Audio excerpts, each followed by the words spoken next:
Ya, seperti yang sudah diperkirakan sebelumnya, Yusuf Kala akan mendampingi Capres Joko Widodo maju sebagai cawapres. Dan yang menarik, JK maju sebagai cawapres sebagai perseorangan bukan dari Partai Golkar. Dan untuk mengkonfirmasi dinamika politik terkini, kita sudah terhubung dengan Wakil Sekjen sekaligus juru bicara Partai Golkar, Tantowi Yahya.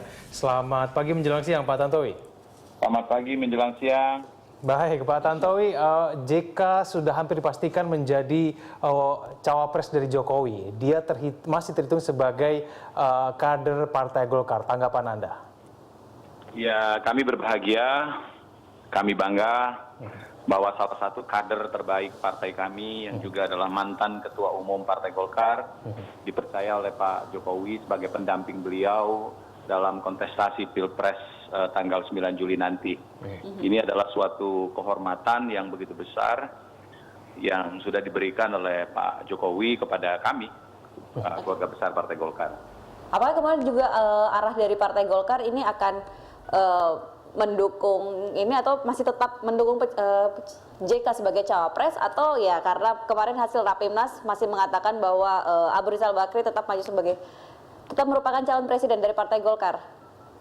Ya, tadi sudah Anda sebutkan secara eksplisit bahwa Pak JK itu dilamar itu secara individu, jadi tidak mewakili Partai Golkar.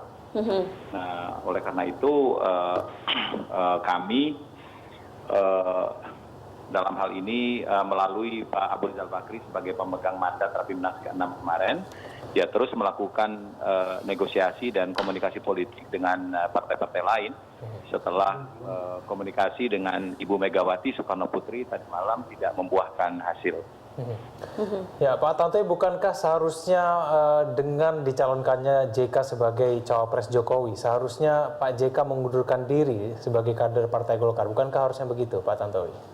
Peraturan organisasi tidak seperti itu. Peraturan organisasi kami jelas bahwa kader partai kami boleh dicalonkan atau boleh ikut kontestasi politik melalui partai lain. Syaratnya adalah kalau yang bersangkutan itu memegang jabatan struktural, kalau yang bersangkutan itu adalah anggota DPR, maka yang bersangkutan itu harus menanggalkan jabatan struktural dan jabatannya sebagai representasi dari Partai Golkar di DPR. Jadi tidak ada itu keharusan untuk keluar dari Partai Golkar. Baik, tapi apakah ini nanti ketika misalnya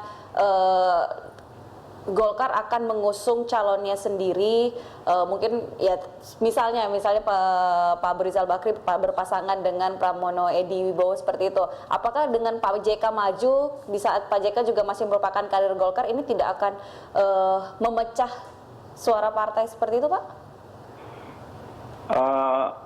Kemungkinan seperti itu kan tetap ada, karena kita harus juga mengakui fakta politik bahwa pengikut Pak JK itu sebagai salah satu kader terbaik Partai Golkar pasti ada. Namun demikian, kalau kita menilik sejarah, ya, Partai Golkar sudah terbiasa menghadapi dinamika-dinamika seperti ini. Kita lihat saja ketika 2004 Pak Wiranto sebagai pemenang konvensi didorong oleh Partai Golkar sebagai capres, tapi kemudian Pak JK diambil oleh Pak SBY sebagai pendamping beliau.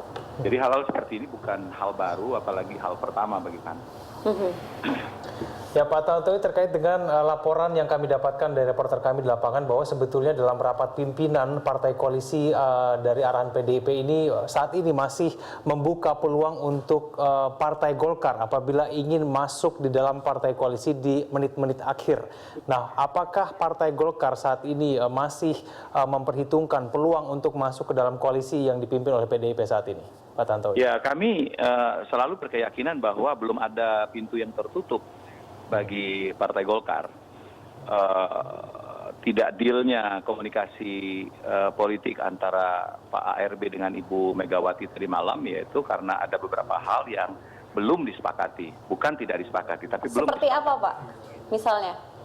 Ya, setiap partai politik itu kan mempunyai ekspektasi, mempunyai blueprint, ya. yang diamanatkan oleh para anggota kepada ketua umumnya. Nah, memang tidak mudah untuk menyatukan aspek-aspek yang bersifat historis, aspek-aspek yang bersifat politik dari berbagai partai politik. Jadi memang ketika kita harus mengawinkan itu memang tidak bisa diselesaikan dalam 1, 2, bahkan 3 kali komunikasi saja. Jadi Pak Abu Rizal Bakri sebagai pemegang mandat Rapimnas kemarin, di mana seluruh peserta Rapimnas secara bulat memberikan mandat penuh kepada beliau untuk melakukan komunikasi, negosiasi, dan langkah-langkah politik lainnya yang diperlukan terkait koalisi ini, masih terus menjalin komunikasi dengan partai-partai politik yang lain. Nah, kami menunggu bagaimana hasil dari lobby-lobby beliau dengan parpol-parpol tersebut hari ini. Berarti apakah sudah bisa kita simpulkan ada kemungkinan sebetulnya Partai Golkar ini kemudian akan bergabung dengan partai koalisi pimpinan PDIP ini setelah deklarasi ini, Pak Tantowi? Di politik itu kan tidak ada yang tidak mungkin. Sekecil apapun ya masih mungkin.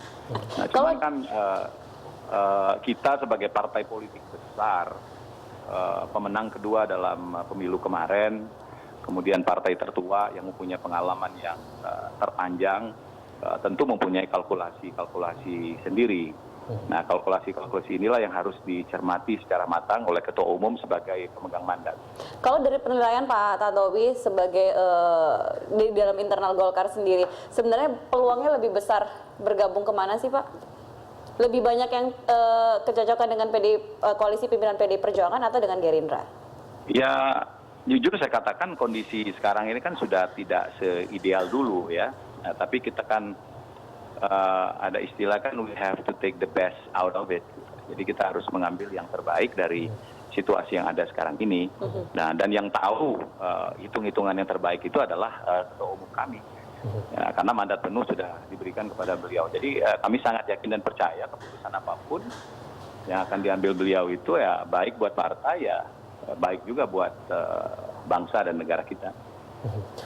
Kemudian ini Pak Tantowi, ada juga sejumlah pilihan lain yang kemudian menyebutkan Partai Golkar ini akan kemudian bergabung dengan Partai Demokrat.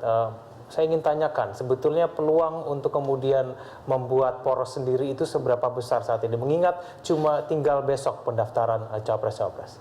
Ya, kalau cita-cita berkoalisi dengan Partai Demokrat itu adalah dalam rangka Pilpres, saya rasa realistis, kemungkinannya kecil ya. Karena waktu kan tinggal 24 jam lagi kurang lebih. Bagaimana mungkin dalam waktu yang sangat terbatas itu kita bisa membangun infrastruktur politik, belum lagi menyamakan visi, misi, platform, program, kemudian menyusun tim sukses, kemudian konsekuensi logis atas koalisi tersebut. Waktu tinggal 24 jam. Sementara dua poros yang lain itu kan sudah persiapannya lebih dari 1 tahun. Ini kalau kita berbicara mengenai tatanan realita. Tapi sekali lagi, tidak ada yang tidak mungkin kan di dalam politik itu. Walaupun kalkulasi mengatakan jauh lebih besar peluang untuk bergabung ke salah satu koalisi daripada membuat sendiri dengan waktu yang sesingkat ini, kesannya dipaksakan dalam tanda kutip, bisa dibilang seperti itu? Ya, bisa dibilang seperti itu. Dan kemudian Pak Tantowi ini terkait dengan rencana kemudian Partai Golkar ini tinggal menunggu waktu 24 jam. Mungkin Anda punya info kira-kira ini Abu Rizal Bakri pada hari ini akan bertemu dengan siapa saja. Mengingat pada tadi malam setelah selesai melakukan Rapimnas langsung ke Megawati Soekarno Putri. Nah, pada hari ini apakah kemudian akan melakukan pertemuan lagi dengan Megawati Soekarno Putri atau mungkin saya sangat meyakini itu bahwa ARB akan melakukan komunikasi politik, apalagi kan waktu tinggal sedikit. Tapi dengan siapa beliau saat ini sedang melakukan pertemuan, saya belum dapat informasi. Tapi saya bisa informasikan bahwa saya sangat yakin ya bahwa hari ini akan ada keputusan politik yang akan disampaikan oleh Partai Golkar. Tapi kenapa sih Pak Tantowi, Golkar itu sepertinya benar-benar menunggu sampai detik-detik terakhir sebelum menjatuhkan pilihannya? Masalahnya bukan kita memainkan waktu atau menunggu, kita kan ada satu mekanisme yang sudah diatur dalam anggaran dasar, anggaran rumah tangga kita, yaitu Rapimnas. Keputusan-keputusan strategis, ya keputusan-keputusan besar.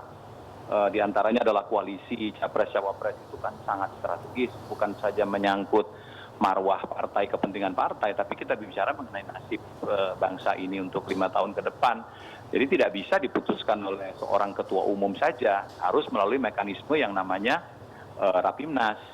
Nah, ketua umum kita sebagaimana diakui oleh Ibu Megawati Soekarno Putri adalah seorang yang taat azas, taat peraturan, bahwa keputusan itu menunggu Rapimnas. Nah, Rapimnas itu kan baru terselenggara kemarin. Jadi ya memang terkesan terkesan mepet. Ya, tapi ya itu adalah mekanisme yang harus kita lalui, tidak bisa tidak. Oke. Berarti kemudian masih besar kemungkinan juga justru nanti malah Partai Golkar akhirnya mendukung Yusuf Kala sebagai cawapres dari Jokowi, begitu ya Pak nanti ya? Saya tidak tahu itu, yang tahu itu Pak Abu Rizal Bakri. Karena kita sudah memberikan mandat kepada beliau, jadi ya beliaulah yang akan memutuskan mau ke kanan, ke kiri atau maju gitu ya. Tetapi kalau dari internal Golkar sendiri akan mendukung apapun putusan yang dikeluarkan oleh Ketua Umum, walaupun saat ini salah satu kader terbaiknya sudah menyatakan bergabung dan maju. Ya, itu adalah konsekuensi logis dari satu keputusan yang diambil secara demokratis pada forum resmi seperti Rapimnas. Ya, ketika itu sudah diambil, mau tidak mau kita harus menghormati keputusan tersebut. Dengan sendirinya apapun keputusan yang akan diambil oleh ARB sebagai mandataris Rapimnas ke-6 ya harus kita hormati. Oke. Namun kita kan mempunyai modal kepercayaan begitu besar ya kepada beliau. Pengalaman beliau sebagai politisi, pengalaman beliau dalam melihat atau mencermati berbagai persoalan baik internal partai maupun eksternal partai itu akan menjadi modal berharga bagi beliau dalam membuat satu keputusan yang berguna baik bagi partai maupun bagi bangsa Indonesia. Ya, baik.